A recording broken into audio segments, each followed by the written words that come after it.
तो कैसे हो तुम सभी। उम्मीद करता हूँ ठीक ही होगे। इस वीडियो को शुरू करने से पहले मेरी तुम सभी से एक रिक्वेस्ट है, अगर तुम सभी इस चैनल पर नए हो तो प्लीज़ सब्सक्राइब कर बगल में एक बेल आइकन है उसे भी ऑल पर सेट कर देना। तो आओ यार, हम अपना ज़्यादा समय बर्बाद ना करते हुए अपनी जर्नी को शुरू करते हैं।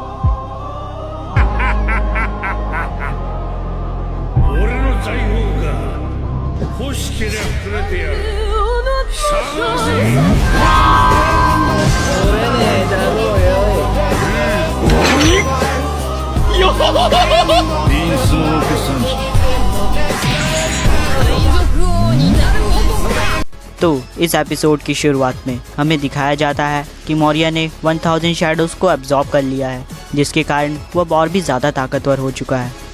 नहीं, ये सच नहीं है, ऐसा नहीं हो सकता। हम सब हार गए, अब कुछ भी नहीं किया जा सकता।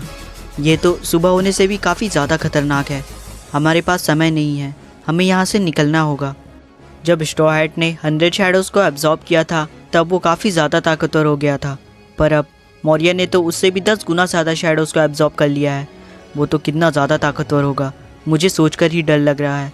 और एक बात, ये तो उसकी ही एबिलिटी है, तो ये उसे ज़्यादा देर तक कंट्रोल कर पाएगा। अब फ्रैंकी कहता है तो इसका मतलब मौर्य के पास अब लूफी की भी शैडो है, और सांजी कहता है तो इसका मतलब हमारी भी होंगी। अब सॉप कहता है तो वो सभी अभी मौर्य के पेट के अंदर हैं। अब वो सभी मौर्य से डरकर वहाँ से भागने लगते हैं। अब मौर्य उन सभी के ऊपर अटैक करता है, लेकिन वो अटैक इतना ज़्यादा पावरफुल होता है कि वो आइलैंड ही 2 भाग में टूट जाता है। भागो, मौर्य ने इस आइलैंड को तोड़ दिया, ये मेंशन को भी उसने तोड़ दिया है, ये टूट रही है। वापस जंगल की ओर भागो, हमारे पास और कोई चॉइस भी नहीं है, जल्दी करो, हम नहीं बच सकते।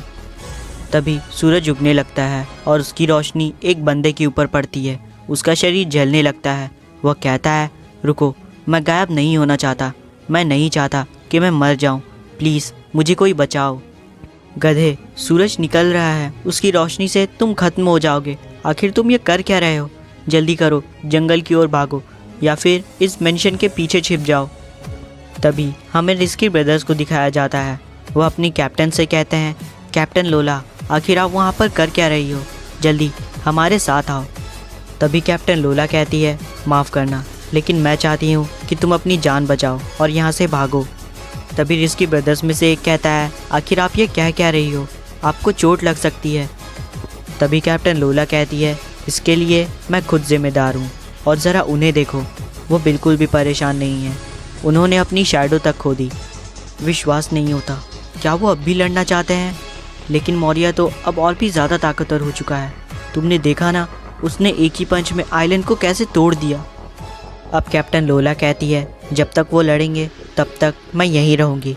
अगर तुम अपने मकसद के लिए किसी से मदद लेते हो और मुसीबत बढ़ जाने पर तुम उसे छोड़कर भाग जाते हो, तो तुम किसी कीड़े मकोड़े से कम नहीं। अब रिस्की ब्रदर्स कहते हैं, लेकिन ऐसे सिचुएशन में हमारे पास कोई चॉइस नहीं होती, तो हमें भागना पड़ता है। अब कैप्टन लोला कहती है, तुम सभी जाओ और अपनी जान बचाओ। कैप्टन होने के नाते ये मेरा फ़र्ज़ है कि मैं यहीं रहूं।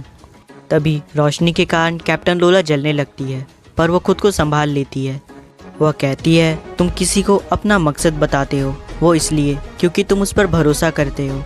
अब रिस्की ब्रदर्स कहते हैं, नहीं कैप्टन, आप मर जाओगे। अब कैप्टन लोला कहती है, मैं ज़िंदा रहूँगी या मर जाऊँगी, फ़र्क नहीं पड़ता। ज़िंदगी जो मोड़ लेगी मुझे वो मंजूर है, लेकिन अब मैं और नहीं भागूंगी। अब ज़ोरो कहता है, ये बेकाबू हो रहा है, ये शैडोज़ को कंट्रोल नहीं कर पा रहा। अब लूफ़ी कहता है, दोस्तों हमारे पास उतना समय नहीं है, तो मैं इसे ख़त्म करने वाला हूँ, और अगर पीछे कुछ होता है तो तुम संभाल लेना। अब फ्रैंकी और उसॉप कहते हैं, हम यहाँ सब संभाल लेंगे, तुम जाओ और उसे हरा दो। अब रिस्की ब्रदर्स कहते हैं, तुम लोगों को क्या लगता है कि तुम उसे हरा पाओगे? कोई चांस ही नहीं है। तुम्हें पता है कि उसके पास तुम सभी की शैडोज़ हैं, और वो तुम सभी से 1000 गुना ज़्यादा ताकतवर है। अब ज़ोरो कहता है, अगर तुम तमाशा देखने के लिए आए हो तो अपना मुंह बंद करो, और वैसे भी हम पहले ही मौर्य से जीत चुके हैं, बस सूरज के निकलने से पहले काम ख़त्म करना रह गया है। मौर्य उस ताकत का इस्तेमाल करके सिर्फ हमारे कीमती समय को बर्बाद कर रहा है। और अब लूफ़ी अपना सेकेंड गियर यूज़ करने लगता है। अब ज़ोरो कहता है, या तो हम पहले ख़त्म हो जाएंगे या मौर्य खुद को ख़त्म कर लेगा। और अब मौर्य लूफी के ऊपर लगातार अटैक करने लगता है, पर लूफी उसके हर एक अटैक को डॉज कर लेता है और फिर उसे पकड़कर अपने गम जेट रॉकेट से मौर्य के ऊपर अटैक करता है। इस अटैक के कारण मौर्य के पेट पे प्रेशर पड़ता है और कुछ शैडोज बाहर आने लगती है। अब लूफी दोबारा कई बार गम जेट बजूका से मौर्य के ऊपर अटैक करता है और मौर्य के मुंह से धीरे धीरे बाकियों की शैडोज बाहर आने लगती है। देखो, धीरे धीरे शैडोज बाहर आ रही हैं, लेकिन अगर वो शैडोज को कंट्रोल ही नहीं कर पा रहा है तो सभी शैडोज उससे बाहर क्यों नहीं आ जाती। अब उसॉप कहता है लूफी के अटैक करने के कारण मौर्य शैडोज को कंट्रोल नहीं कर पा रहा और इसी वजह से शैडोज बाहर आ रही हैं। अब लूफी मौर्य के ऊपर अपना अगला अटैक करने ही वाला होता है, पर मौर्य अपने ब्रिक बैड अटैक का यूज़ कर लूफी को एक बॉक्स के अंदर बंद कर देता है। अब मौर्य कहता है इस अटैक को मैंने बचा कर रखा था, ये है ब्लैक बॉक्स। और अब मौर्य उस बॉक्स के ऊपर काफ़ी ज़्यादा ज़ोर से पंच मारता है। ये काफ़ी बुरा है, ये काफ़ी ज़्यादा खतरनाक अटैक था। ये वही पंच है जिस पंच से मौर्य ने इस आइलैंड को तोड़ दिया था। और अब मौर्य लूफी को कुचलते हुए कहता है ये तुम्हारा अंत है। और यही होता है जब एक नौसिखिया समुंदरों में उछलने की कोशिश करता है। ये एक वॉल लॉर्ड को हल्के में लेने का नतीजा है। वो कितना बुरा है, आखिर वो ऐसा कर कैसे सकता है। अब मौर्य कहता है औकात में रहो, ये दुनिया ऊपर उठने वालों को कुचल देती है। इतना प्रेशर झेलने के बाद भी लूफी उस बॉक्स को तोड़कर बाहर आ जाता है और काफ़ी ज़्यादा लंबी लंबी सांसें लेने लगता है। क्या बात है, वो दोबारा खड़ा हो गया और अब शायद वो मेंशन भी धीरे धीरे टूटकर गिरने लगती है। और अब लूफी कहता है फ़र्क नहीं पड़ता, अगर मैं नौसिखिया हूँ या ऊपर उठूँ, कोई भी मुझे कुचल नहीं सकता। अब मौर्य कहता है तुम बिना सोचे समझे ये कह रहे हो, इससे ये सच में साबित होता है कि तुम एक नौसिखिए हो। अब लूफी कहता है क्योंकि मैं एक रबर मैन हूँ। ये सुनकर लूफी के दोस्त काफ़ी ज़्यादा खुश होते हैं और लूफी कहता है कुछ सेकंड्स में मैं उन सभी शैडोज़ को बाहर निकाल दूंगा। वो तो कितना ज़्यादा कमाल का है, स्ट्रॉ हैट तो बहुत ज़्यादा कूल है। और तभी सूरज की एक रोशनी एक बंदे पर पड़ती है। वह कहता है ये रोशनी, मैं गायब हो रहा हूँ, मुझे बचाओ। गधे, रोशनी में क्यों निकल रहे हो, जल्दी करो और छिप जाओ। अब लूफी अपने थर्ड गियर बोन बलून का यूज़ करता है। अब फ्रैंकी कहता है तुम इस अटैक का फिर से यूज़ कर रहे हो, काफ़ी ज़्यादा समझदारी का काम किया।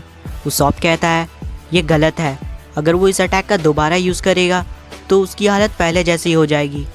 और अब हमें पहले का सीन दिखाया जाता है जब हमारी टीम रॉबिन को बचाने के लिए किसी आइलैंड पर गई थी और लूफी ने वहाँ इसी अटैक का यूज़ किया था, जिसके कारण वो अपनी बॉडी को हिला ही नहीं पा रहा था। मैंने बहुत कोशिश करी थी, लेकिन वो कह रहा था कि वो हिल नहीं सकता। ये सुनकर मैं काफ़ी ज़्यादा शॉक हो गया था। अब चॉपर कहता है तब तो ये पागलपन है, लूफी इस अटैक का यूज़ मत करो, तुम्हारी बॉडी इसे झेल नहीं पाएगी। पर लूफी किसी की भी बातें नहीं सुन रहा होता है। वह अब अपने गम जायंट जेट सेल से मौर्य के ऊपर अटैक करता है। यह अटैक तो वाकई में काफ़ी ज़्यादा पावरफुल था। देखो, काफ़ी ज़्यादा मात्रा में शैडोज़ बाहर आ रही हैं। अब लूफी मौर्य के ऊपर और भी ज़्यादा प्रेशर डालने लगता है, तो मौर्य अपने मुंह को अपने हाथों से ढक लेता है और कहता है मैं इन्हें जाने नहीं दूंगा, ये सभी मेरे गुलाम हैं। शैडोज़, मैं तुम सभी का मास्टर हूँ। ओए, हमारी शैडोज़ को छोड़ दे, वो हमारी शैडोज़ को जाने नहीं दे रहा। अब कैप्टन लोला कहती है मेरी शैडो, मेरे पास वापस आ जाओ। मेरी शैडो, सुन रही हो ना, हम हमेशा साथ रहे, जब से हम इस दुनिया में आए। मेरे पास वापस आ जाओ। मैं इतने सालों से उस ज़ॉम्बी को ढूंढ रही थी जिसमें शायद तुम हो, पर अब तुम वहाँ हो, है ना? अगर सुन सकती हो तो आओ, प्लीज़ वापस आ जाओ। पर तभी ज़्यादा रोशनी आने के कारण कैप्टन लोला का फेस जलने लगता है और सही समय पर उसके साथी आकर उसे बचा लेते हैं। कैप्टन प्लीज़ शांत हो जाइए, शांत हो जाइए कैप्टन, वरना आपको चोट लग सकती है। लेकिन बिना शैडो के भी हम ऐसे ही मर रहे हैं, इससे अच्छा तो मैं यूं ही मर जाऊं। मेरी शैडो वहीं है। आपने सही कहा, हम सभी की शैडो उस मौर्य के पेट के अंदर है। सही कहा, इससे बढ़िया मौका हमें नहीं मिलेगा, लेकिन वो बहुत ज़्यादा ताकतवर है। और कैप्टन लोला की बातें सुनकर सभी काफ़ी ज़्यादा मोटिवेट हो जाते हैं और अब वो सभी पारी पारी से अपनी शैडोज़ को पुकारने लगते हैं और कहते हैं हमारी शैडो वापस आ जाओ। और ये देखकर लूफी भी काफ़ी ज़्यादा मोटिवेट हो जाता है।